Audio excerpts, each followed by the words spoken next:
bonsoir et bienvenue à votre émission Le pour et le contre, toujours en notre compagnie, Jocelyne Cauvier. Alors tout d'abord, bonsoir Jocelyne. Bonsoir. Ça va bien? Toujours. Alors, sujet qui a fait beaucoup couler d'encre sur les réseaux sociaux. Effectivement, c'est les enfants et la technologie. Encore une fois, ça vient d'un article que j'ai lu. Souvent, mes sujets viennent de là, qui parlait justement des inquiétudes de certains experts face aux nouvelles technologies. Là, on parle des tablettes, les téléphones intelligents, etc. Donc, à quel âge on peut remettre ça entre les mains de nos enfants? Est-ce que c'est bénéfique? Est-ce qu'il y a des dangers? Donc, c'est un peu ça. Et on peut le dire, c'est un sujet d'actualité, surtout que tranquillement, pas vite, on s'en va vers la période des fêtes. Effectivement. Et je crois qu'on peut s'attendre à ce que ce soit quand même des produits qui sont tout de même encore, cette année, très populaires au niveau des cadeaux offerts. Oui, c'est ou des besoins identifiés par la clientèle cible. C'est souvent des choses qu'on va offrir à nos enfants, des choses qu'ils vont nous demander parce que tous leurs amis les ont à l'école, etc. Donc, l'émission, ça va faire du bien de voir plus clair là-dedans. Est-ce qu'il y a vraiment des dangers là-dedans? On y va avec la mise en contexte et je dois vous le dire dès le départ, il y a vraiment des statistiques drôlement intéressantes à l'intérieur de l'information qu'on va partager avec vous. Donc, je te laisse y aller avec la mise en contexte. Donc, selon un sondage de la Fondation Kaiser, les enfants d'âge primaire utilisent en moyenne 7,5 heures par jour de technologie de divertissement. 75 % ont la télévision dans leur chambre. Ça m'a beaucoup surpris, honnêtement, là. Et 50 % des foyers ont la TV ouverte toute la journée. C'est beaucoup aussi. La télé fait partie des meubles, c'est le cas de Ça fait partie de la famille. Un genre de meuble interactif, hein? Oui. Et donc, là, c'est ce qu'on constate dans la population. Maintenant, je vais vous parler des normes. Selon le site web Naître et Grandir, là, c'est une citation. Selon les directives canadiennes en matière de comportement sédentaire pour la petite enfance, les enfants de 2 à 4 ans ne devraient pas dépasser 1 heure d'activité passive par jour. Quand on parle d'activité passive, là, entre autres, c'est s'asseoir à regarder la télévision. Là, on ne fait rien de spécial, donc on regarde la télévision. On n'est pas très actif. Donc, de 2 à 4 ans ne devraient pas dépasser 1 heure d'activité passive par jour. Les 5 ans et plus, pas plus de 2 heures, tout écran confondu, ordinateur, tablette, télévision. C'est-à-dire que l'on doit considérer ensemble les heures passées à regarder la télévision, à jouer à l'ordinateur, etc. Les enfants de moins de 2 ans ne devraient pas être exposés à la télévision ou à l'ordinateur. C'est pas ce qui est appliqué, là, je veux dire.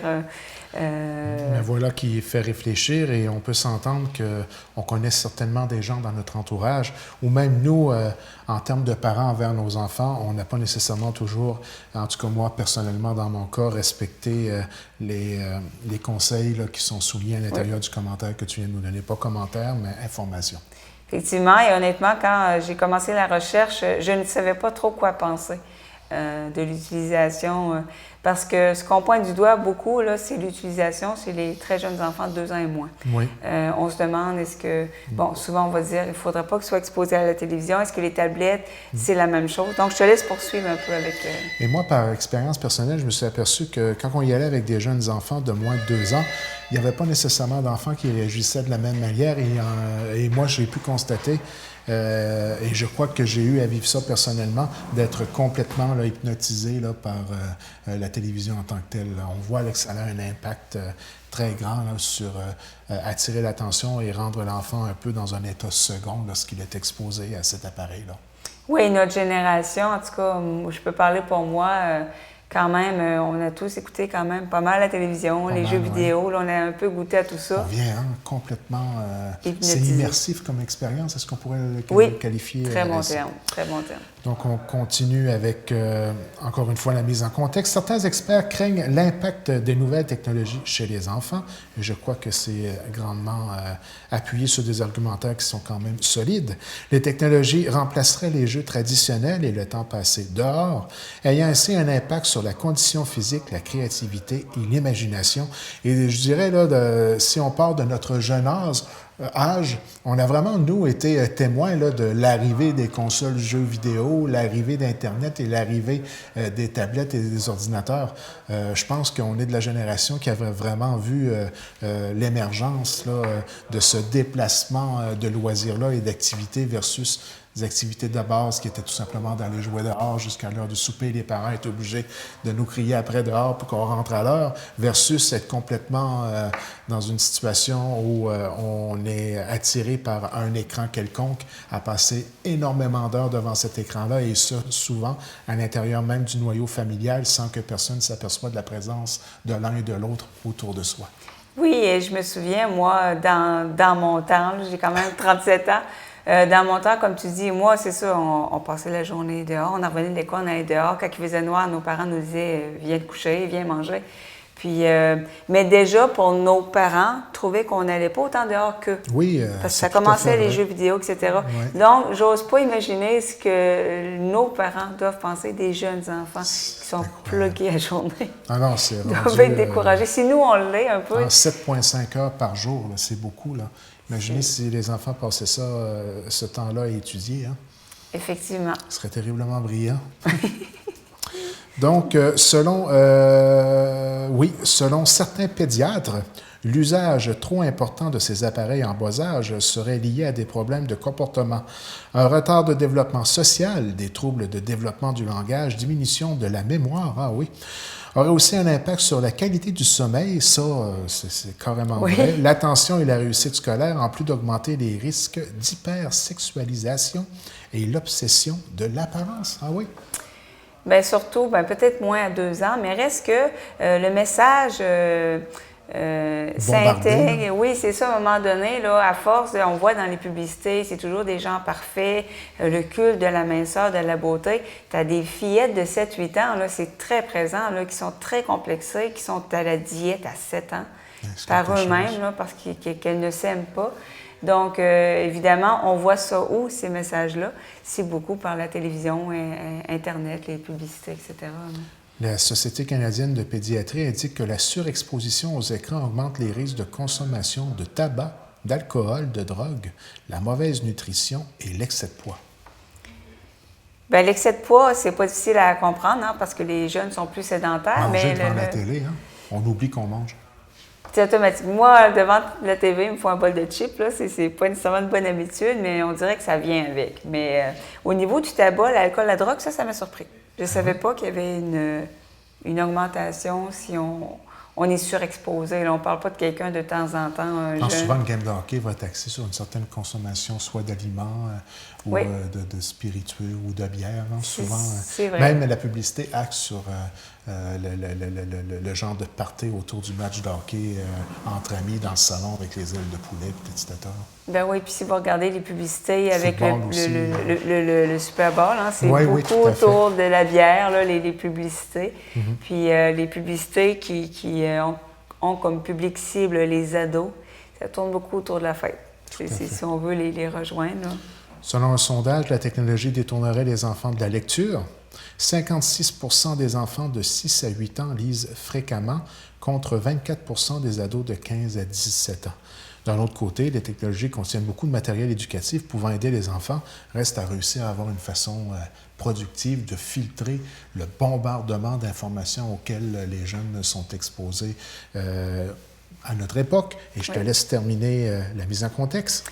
En France, parce que là, c'est sûr, depuis le début, là, on est assez alarmés, c'est négatif, là, mais ce sont des statistiques tout de même réelles. Les études sont faites surtout par rapport à l'impact négatif que ça peut avoir, mais de plus en plus, il y a des experts qui se lèvent pour dire oui, mais ça a des bienfaits, comme en France et aux États-Unis.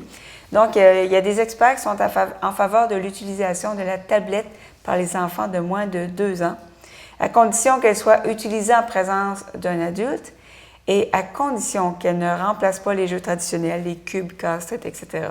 Ça, cette directive-là, c'est pour la tablette uniquement. On ne parle pas de la télévision qui est considérée vraiment comme une activité totalement passive. Tu es assis, tu regardes, tandis que la tablette, pour ceux qui connaissent, là, il y a quand même beaucoup d'applications intéressantes pour les jeunes, créatives, pour construire. Ce qui devient difficile au point de vue, je vais mettre en guillemets, l'offre électronique pour essayer d'englober le maximum d'appareils possible, c'est de gérer cette offre-là. Oui. Tant au niveau, prenons par exemple les jeux vidéo, quel parent va vraiment s'attarder, malgré que je connais des parents qui le font, là, mais ça devient toute une gestion de choisir les jeux de ses enfants en fonction de l'âge. Oui. C'est un peu comme aller au cinéma. Hein. Il y en a beaucoup d'enfants que c'est un film 13 ans et plus. Puis, moi, les parents vont les amener. Puis moi, personnellement, pour l'avoir fait, je ne m'ai pas fait jeter dehors du cinéma pour autant. Là. On laisse place au jugement, mais si tu rajoutes toute cette gestion-là au niveau de l'ensemble des appareils disponibles, c'est une job à temps plein. Là. Au niveau des jeux vidéo, c'est pas évident. Au niveau des applications, comme tu le disais, oui, il y a des applications. Je pense que la présence d'un adulte et de faire un équilibre à ce qui est proposé à l'enfant, c'est là que la responsabilité du parent rentre en ligne de compte. Elle est importante, mais elle est demandante aussi. Est-ce que tu serais d'accord avec Oui, bien, les commentaires, la majorité est en faveur des écrans chez les jeunes enfants. Et c'est pas étonnant parce que tant qu'à moi, c'est l'équilibre qui est dur à trouver. Ça s'en vient vers ça, mais tous ceux qui étaient pour, il y avait quand même un bémol, c'était oui, mais encadré. Pas n'importe comment. Tu laisses le jeune de 3 ans avec la tablette dans le coin. Tu sais, c'était de façon encadrée parce que oui, il y a beaucoup d'applications, mais il faut savoir faire le ménage là-dedans pour vous donner une idée à quel point il y a des applications sur les cellulaires et les tablettes. Ma soeur est arrivée l'autre jour avec sa tablette et elle avait une application pour mes chats. C'est des genres de bibites qui se promènent sur son écran, puis le chat s'amuse à attraper la bibite virtuelle. Il y a des applications pour n'importe quoi. Donc, il y a du bon, il y a du moins bon aussi, là. Mais c'est intéressant, même pour vos animaux de compagnie, qu'il y a des belles applications. Mais il y a des gens qui gagnent leur vie carrément en créer des applications. C'est vrai qu'il y en a plusieurs. Donc, on commence avec les arguments pour. Oui. Alors, on est rendu là. Hein? C'est notre époque et il faut l'assumer. Un commentaire de KL. On ne fait que s'adapter à notre monde. C'est toujours l'abus, le problème. Je pense que ça résume assez bien. Hein? Oui. On ne peut pas faire comme si ça n'existe pas. On est entouré. Et juste de ma génération à moi, là, moi, je me souviens, les ordinateurs, là, Internet, etc., là, c'était pas mal au secondaire là, que ça a commencé à être beaucoup plus populaire. Puis, j'ai eu la chance d'être familiarisée jeune, à l'adolescence, parce que mon père aimait beaucoup les bébés, l'électronique. Et je connais des gens de mon âge qui, eux, n'ont pas eu cette chance. Et quand je les vois aujourd'hui, ils me disent, j'ai de la misère. J'ai de la misère à fonctionner dans le monde d'aujourd'hui, que tout est technologie. Maintenant, exemple, si tu veux utiliser les services de la caisse de la banque, c'est un atout de pouvoir le faire sur Internet. Mais il y a des gens pour qui c'est gros. Parce qu'ils ne sont pas habitués à tout ça, la technologie, puis gérer ton compte, faire des transferts par Internet. Donc, je suis contente d'avoir eu accès à ça, comme la personne le disait. On est rendu là. On ne peut pas faire comme si ça n'existait pas. Je ne pense pas que c'est une bonne idée nécessairement pour des parents de dire « Non, moi je suis contre la technologie, mes enfants, je ne veux pas qu'ils soient exposés à ça. » Je pense que on ne peut pas faire comme si ça n'existait pas, là. Mais pour les gens à la maison là, qui se sentent un peu dépassés par les événements, ne baissez pas votre estime de soi. Non. Parce que je vais vous dire, franchement, ça a été à une telle vitesse que c'est pas facile de suivre le train. Et c'est vrai que ça allait évoluer très rapidement. Et c'est vrai que tranquillement, pas vite, le mode de fonctionnement de l'ensemble des institutions qui nous entourent sont beaucoup axés là, sur l'application de nouvelles technologies pour rendre naturellement le tout, en guillemets, de façon plus performante. Mais c'est vrai qu'un exemple, lorsqu'on a apprivoisé, on parlait d'institutions financières, après qu'on a réussi à apprivoiser, accéder, ça devient plus difficile de se motiver à aller faire la file à la caisse pendant 45 minutes pour aller au comptoir. C'est un gros avantage tout ça, mais comme tu disais, c'est important de mentionner aux gens de ne pas se décourager. Il n'y a pas d'âge pour apprendre. À un moment donné, on a donné un petit cours, la Maison de la Culture donnait un petit cours d'informatique. Tout à fait vrai. Puis moi et mes parents, on allait aider les gens. Puis tu avais des gens de tous les âges et je trouvais ça le fun parce qu'il n'y a pas d'âge pour apprendre. Et on a tous des domaines qu'on a plus de misère. Moi, les claviers virtuels, je ne suis pas capable de m'habituer. Mm-hmm. Autant que l'ordinateur, ça va bien. Les claviers virtuels sur une tablette, sur un cellulaire, je ne suis pas capable. ça me dépasse, je ne suis pas capable. Il me faut des pitons. Donc, on a tous des domaines, il ne faut pas se sentir moins qu'un autre pour ça.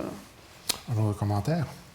Sinon, ils auront un retard sur les autres. Ça va un peu dans le même sens. JB qui nous dit « On ne doit pas empêcher les enfants de se servir des appareils électroniques. Ce serait les handicaper face à une technologie d'actualité qui va leur servir toute la vie durant. » Moi, il y a des parents qui me disaient qu'ils n'ont pas nécessairement les moyens d'acheter à leur enfant un ordinateur, une tablette, etc., mais qu'ils sentent que s'ils ne le font pas, leurs enfants vont avoir du retard par rapport aux autres à l'école. C'est plate, hein, de se sentir obligé d'acheter tous ces matériels électroniques-là. Mais c'est plate à dire, mais c'est un peu ça. Aujourd'hui, comme tu dis, le train passe. Il faut embarquer dedans. Mais ce n'est pas tous les parents qui ont les moyens d'acheter tous ces gadgets-là. Et ça change vite. Tu achètes l'ordinateur, dans 3 ans, il faut que tu la changes. Dieu sait que ce n'est pas évident. Mais de l'autre côté, je pense que c'est d'avoir une ouverture face à ça. Et j'aime le terme qu'a employé la personne, sinon ça va les handicaper. Et je pense que ça explique bien l'idée. Le contexte. Hein? Oui, je pense que ça explique bien. Là. Et heureusement, est-ce qu'il serait vrai de dire qu'au niveau, disons, scolaire, il y a quand même certains ordinateurs disponibles pour les gens qui n'ont pas la chance de l'avoir à la maison, et même des périodes de temps allouées avec une formation de base. Est-ce que c'est toujours le cas? Ça fait un petit bout que je suis sortie de la polyvalente. Ben, moi aussi, mais je pense que oui, pour les familles, pour les enfants qui n'en ont pas, la bibliothèque, je pense, a des ordinateurs. Ben, je pense que oui aussi, c'est peut-être pas des ordinateurs gamers, comme on dit, là, mais qui permettent du moins à la limite d'aller naviguer sur Internet. Internet, etc. Tout à fait, la base. Donc, puis ça aussi, c'est quelque chose d'important là, pour ceux qui veulent s'acheter un ordinateur, les parents, etc. Là. Comme tu dis, il y a des ordinateurs de gamers là, pour jouer au dernier jeu, qu'il faut que la grosse carte graphique, le gros écran, etc. Ben. Mais pour la base, faire du traitement de texte, Internet, courriel, là, puis moi, juste avec ça, tu fais pas mal d'affaires. Tu n'as pas besoin de grand-chose comme ordinateur. Là. C'est pas nécessaire de payer 2000$. Oui, puis je dirais, là, pour un investissement de 200$, on peut avoir une tablette qui permet à peu près de faire tout ça. Avec exactement. Un clavier, 200$, là, tu peux avoir quelque chose qui a vraiment... Malheureusement, c'est un minimum de 200$. Je ne compterai pas de mentir. Il y a des tablettes à 70$, mais je ne vous les conseille pas. Oui, non, c'est sûr. Puis aussi, l'ordinateur, vous pouvez regarder vers allez voir les gamers, justement, qui changent d'ordinateur continuellement. Ah, là, vous allez prenez leur deuxième main. Vous risquez d'avoir des ordinateurs très capables de travailler Word. Voilà. Ce doit rester un privilège, un commentaire de PS. Quand les enfants se mettent à chier qu'ils veulent jouer à des jeux vidéo, ils perdent ce privilège car c'est un privilège. Et si le comportement s'en ressent, il disparaît.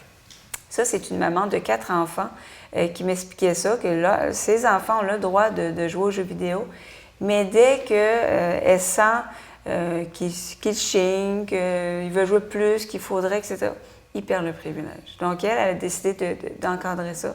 Et je trouve ça bien de faire comprendre à l'enfant que c'est un privilège. Hein. C'est pas... il y a d'autres choses aussi d'importantes à côté, d'autres priorités, les études, etc.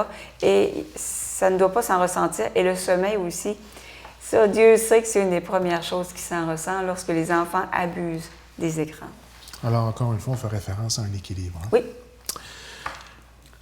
On apprend plus vite en bas âge. JB qui nous dit « C'est en bas âge qu'on apprend et qu'on assimile le mieux les connaissances. » Tellement vrai, là.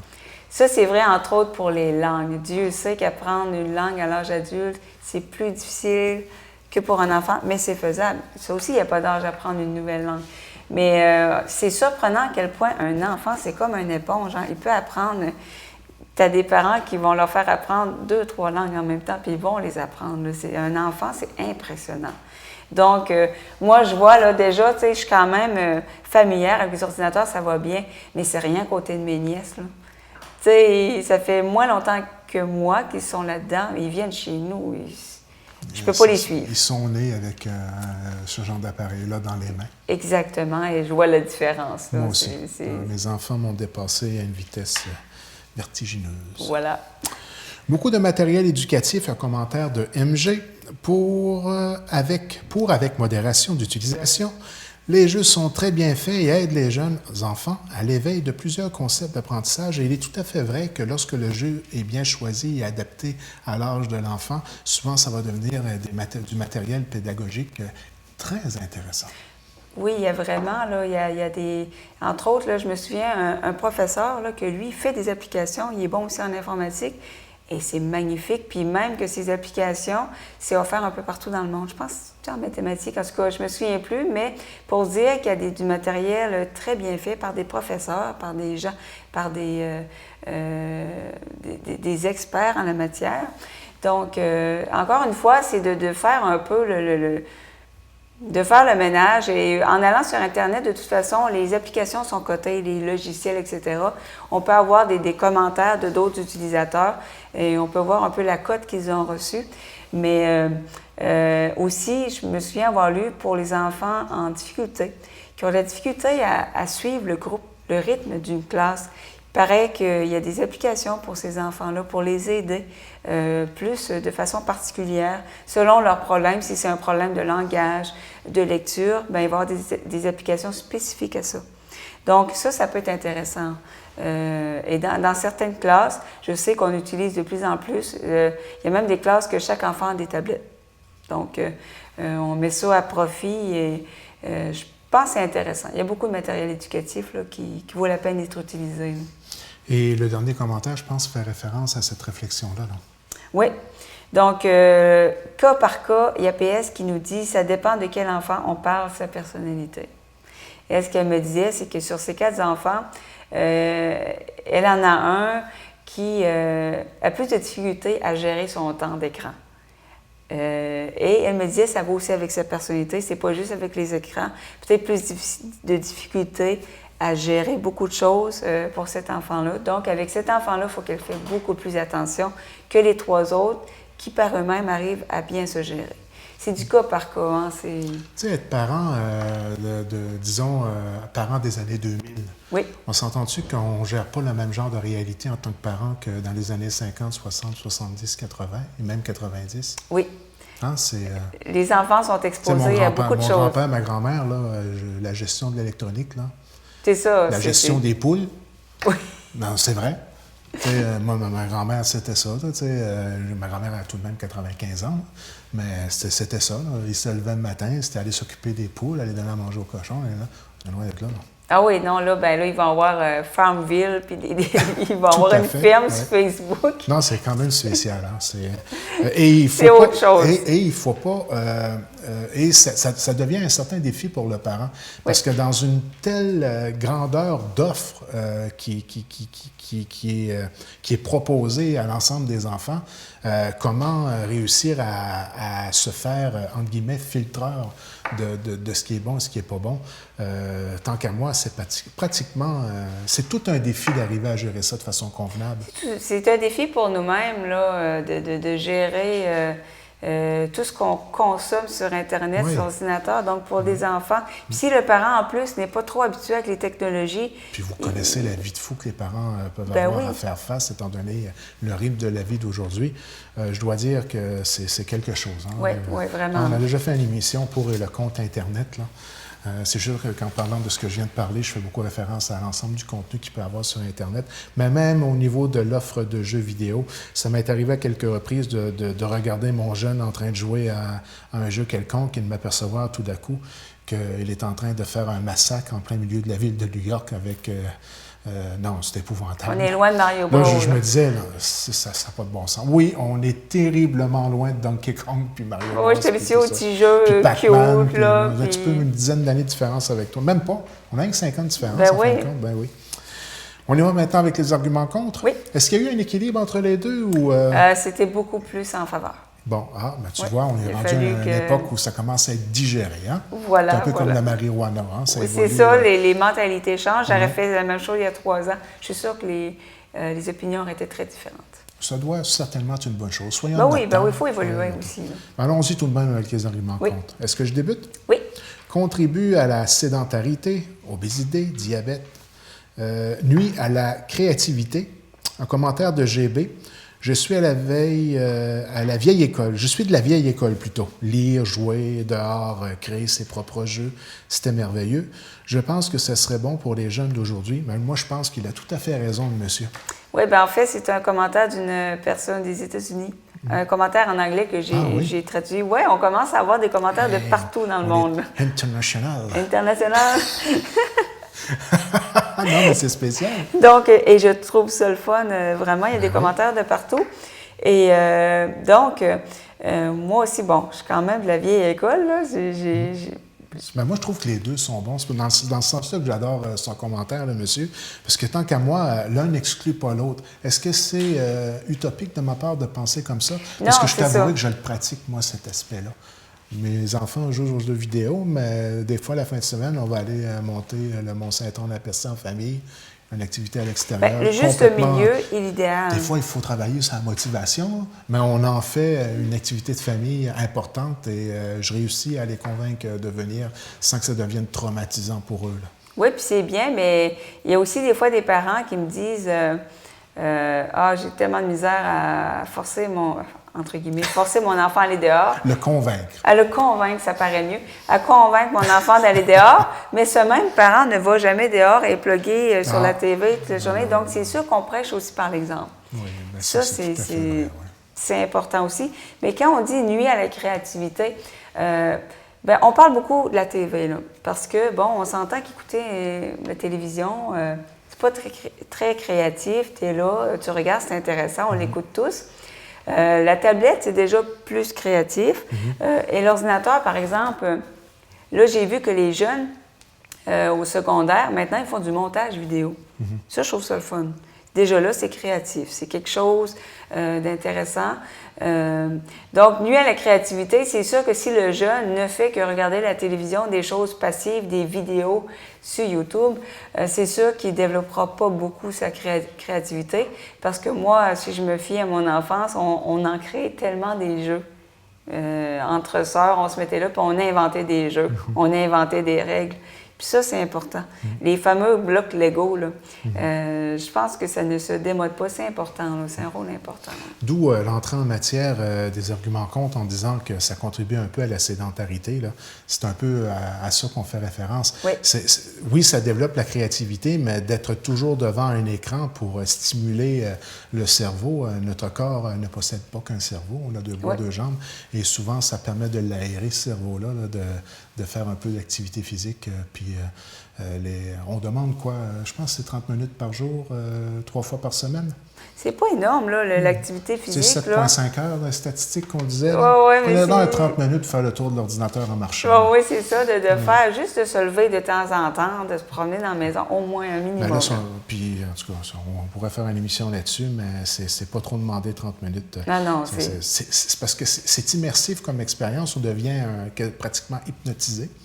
Et puis, on en oublie qu'il y a une vie en dehors de l'écran. Il y a des gens qui oublient de manger. Je n'exagère pas, là, des gamers en Asie qui ne dorment plus, ça se termine en suicide. Je n'exagère pas, c'est un phénomène, je ne me souviens plus le nom, mais des gens qui ne font que ça. Tu as entièrement raison. J'ai même écouté une émission spéciale là-dessus. On reviendra dans un autre projet d'émission sur ce sujet-là en particulier. Un autre commentaire contre? Donc, peut facilement devenir une drogue JL. Tous ceux qui en ont, ils sont tout le temps là-dessus, une vraie maladie. C'est aussi un commentaire solide. Oui, parce que, gars, on se cachera pas. C'est la même chose pour nous. Ouais, c'est la même chose pour nous. Ma soeur me disait, il y a un site sur Internet, ça s'appelle Pinterest. Puis là-dessus, tu as des images, tu as des idées de bricolage, tu as des idées de recettes. En tout cas, c'est magnifique, là. Puis elle me disait tout le temps, ne jamais regarder Pinterest avant de te coucher. Parce que là, tu te dis, ben, allez voir 5 minutes, ça finit, tu as passé 2 heures dessus. C'est comme une drogue. Tu vois des images, ah mon Dieu, sur Facebook, c'est la même chose. Tu regardes l'actualité, ah, une petite vidéo, mais allez voir ça. Ah, ben une image.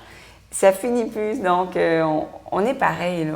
Faut pas se tromper, là. On est bombardé d'informations, puis on n'arrive pas à la gérer. Tu sais, puis là, on est rendu avec les cellulaires, là. Moi, ça m'arrive, là, je vais être couché dans le lit, je m'endors pas avec le cellulaire. Ah, mais regardez sur Internet.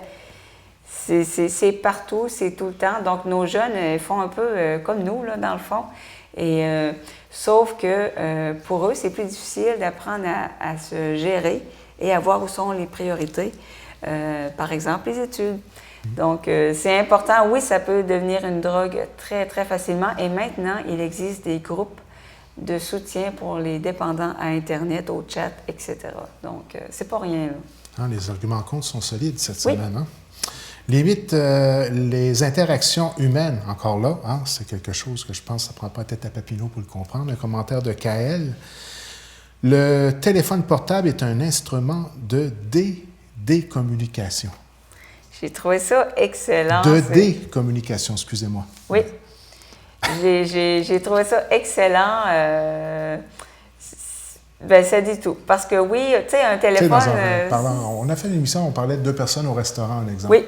Je te laisse continuer l'exemple. Je sais de quoi tu sais de quoi ben je parle. oui, je le vois souvent au restaurant, une petite famille qui va manger, puis c'est tout sur leur cellulaire. Ça se parle pas en attendant la commande. Personne ne se parle. Puis tout le monde a l'air à être bien là-dedans en plus. Oui. Donc, tout le monde est dans sa bulle. Puis maintenant, il y en a qui font ça aussi à table. Je trouve ça épouvantable, les soupers de famille. En tout cas, c'est mon opinion personnelle. C'est comme... mais une des choses aussi qui m'a découragée, c'est qu'à un moment donné, à l'époque, j'avais une blonde, puis j'avais été... elle venait de la ville, tu sais. C'est que je l'amenais à la rivière Émeraude. Magnifique, hein? Il y a des sentiers, puis il y a une chute. Puis j'avais été là, puis elle, tout le long, elle regardait son cellulaire. Tu sais, moi, je trouvais ça, j'avais hâte, j'ai dit, waouh, elle va capoter, Rivière-Émeraude, c'est quelque chose, c'est magnifique. Puis elle était sur son cellulaire. Ah, moi, ça m'a tellement découragée. Est-ce que c'était qu'elle utilisait son cellulaire pour prendre des photos et essayer de partager le moment présent, ou c'était carrément gestion des courriers électroniques dans ce temps? C'était texté, c'est mon envie. Bon, t'es plus avec? Non. Bon, c'est réglé. Fait que moi, ça m'avait découragée parce que c'est ça. Tu sais, quand tu es en nature, là, ça peut arriver, tu reçois un message, tu regardes c'est quoi, mais là, apprécie le moment présent, en tout cas. C'est mon opinion. Parce que moi, j'ai été obligé de me contrôler là-dessus, de vouloir avoir un souvenir du moment présent, puis être capable de m'en profiter de ce foutu moment présent. J'ai tendance à faire ça, à vouloir prendre des photos de tout. Là, je fais du VTT maintenant, là. Ça se met une valeur, même si c'est beau, je l'ai vu. Oui, je sais que je ne l'aurai pas de façon éternelle, mais regarde, j'ai vécu le moment que je l'ai vu.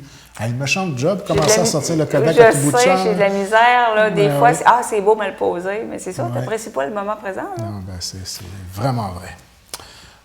Est-ce que c'est à moi? Oui. Hey, on a réussi toute une structure cette semaine. Ça va bien. Écriture à la main plus bénéfique. Un commentaire de PS, c'est incroyablement important de s'assurer que les jeunes apprennent à écrire et pas juste à taper sur un clavier. C'est vrai que c'est un art qu'on voit disparaître. La calligraphie, est-ce que c'est le mot? La calligraphie, puis... Moi, ma grand-mère, là, une main d'écriture, c'est à tomber sur le dos. Moi, là, écrire à la main, là, je fais la calligraphie, ça fait que c'est... C'est vrai, tu as une passion pour ça, toi. C'est un art, Tout à fait. C'est magnifique. Tout à fait. Puis oui, ça se perd. Dans les jeunes générations, n'écrivent plus à la main. Puis, moi, de ma génération, je me souviens... C'était une loi non écrite que, je ne sais pas, mettons que tu veux envoyer une lettre d'amour à quelqu'un, tu ne le faisais pas à l'ordinateur. Mais aujourd'hui, ça se fait à l'ordinateur. Puis moi, je trouve que ça perd tellement son cachet. Avec un paquet d'émo-icônes. Moi, ça perd tellement son cachet. Moi, là, c'est pour avoir un impact, ça n'a pas besoin d'être un poème. Non, moi, je suis l'ancienne époque. Mais ils sont écrits à la main une lettre. T'es sûr que t'as 37 ans, t'es sûr, oui? Moi, je suis pas née à la bonne époque. On dirait, des fois, je me sens là, en décalage avec tout le monde. Mais si tu veux courtiser quelqu'un, tu lui écris à la main, tu parfumes la lettre et tu lui envoies ça par la poste. Le message est clair. Oui, non, mais c'est pas obligé d'être un poème.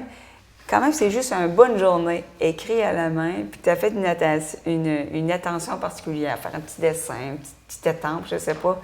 Ça a tellement plus d'impact qu'une lettre dactylographie qui, pour moi, ça fait froid. C'est mon avis, là, mais ça se fait. Pour avoir déjà reçu une lettre avec certaines des attentions que tu as soulignées, il est vrai que l'impact est tout à fait différent. C'est magnifique. Qu'une lignée d'émo-icônes. Que ça fait pas longtemps que j'ai découvert en passant. Là. Il y a une certaine mode qui... Je sais que ça fait longtemps que ça roule, mais moi aussi, je suis pas mal passé date. Je suis en retard sur ces affaires-là. Moi, je chatte même pas. Je suis pas capable de m'habituer à ce mode de communication-là. Moi, j'aime écrire des lettres, des longues lettres. Oui. Puis j'étais à l'ancienne, mais c'est important l'écriture et on a vraiment fait des études que l'écriture à la main, c'est très important pour le cheminement scolaire. Les jeunes perdent de plus en plus ça et s'en ressentent. Bon. Il paraît vraiment qu'il y a beaucoup d'effets bénéfiques à écrire à la main. Dernier commentaire pour cette semaine. Oui, ça, c'est excellent comme commentaire. Sert trop souvent de gardienne. RT qui nous dit « Surtout ne pas utiliser jeux, tablettes ou autres juste pour avoir la paix ou le silence. Vous allez prendre goût et eux aussi. Occupons-nous de nos kids. » La sagesse à travers ce commentaire. Oui, donc on le voit souvent. Hein? Puis bon, c'est humain. Hein? Je pense que tous les parents l'ont déjà fait. À un moment donné, là, tu as besoin d'un break. Et c'est pas mauvais si tu as besoin d'une pause ou tu es occupé à quelque chose d'important. Mais quand ça devient une habitude... Un échappatoire. Là, c'est moins... Il faut pas que ça devienne... faut pas que ça devienne gardienne. Tu sais, dans le temps, on parlait des enfants à la clé dans le cou. La télévision ne peut pas remplacer les parents. Ben non, exactement. Et ni les ordinateurs. Exactement. Donc là, les enfants à la clé dans le cou, on passait aux enfants à l'écran. Avec la 42 pouces à la table. C'est pas des téléphones, c'est des écrans géants. Puis ça, là, c'est un autre dossier. Puis surtout, on le répète souvent, là, mais les jeunes enfants, pas d'ordinateur dans leur chambre. T'as beau mettre des contrôles parentaux, mais si vous saviez ce qu'il y a sur YouTube. Moi, tu sais, j'ai des nièces adolescentes, 18 ans. Ils m'ont conté des affaires là, qu'ils entendaient à l'école, là, des vidéos qui circulaient. Ça n'a pas de bon. Ça n'a rien. C'est même plus la pornographie, là. C'est épouvantable. Donc, surtout les jeunes enfants, là. Tu mets l'ordinateur dans le salon, là. Parce que c'est épouvantable. C'est vraiment épouvantable ce qui circule sur Internet, là. C'est très dangereux. On pourrait dire en conclusion, la technologie, c'est bien, mais il faut savoir la contrôler, en faire une certaine gestion, surtout quand nos enfants se retrouvent exposés à cette technologie-là. On se doit d'être un genre de filtreur là, au niveau de l'accessibilité de tout ça. Il y a des bons côtés, mais il ne peut pas y avoir que du positif dans cette évolution-là. Mais je crois qu'on peut conclure aussi en disant que c'est un chemin un peu impossible à contourner de suivre cette tendance-là. Est-ce que oui, je pense qu'on doit suivre la parade. On doit essayer de se familiariser, nos enfants, parce qu'ils vont grandir dans un monde, ça va de plus en plus présent, mais de façon encadrée. Alors, c'est tout pour cette semaine. Oui. Au plaisir de se revoir la semaine prochaine. Avec plaisir. À la semaine prochaine.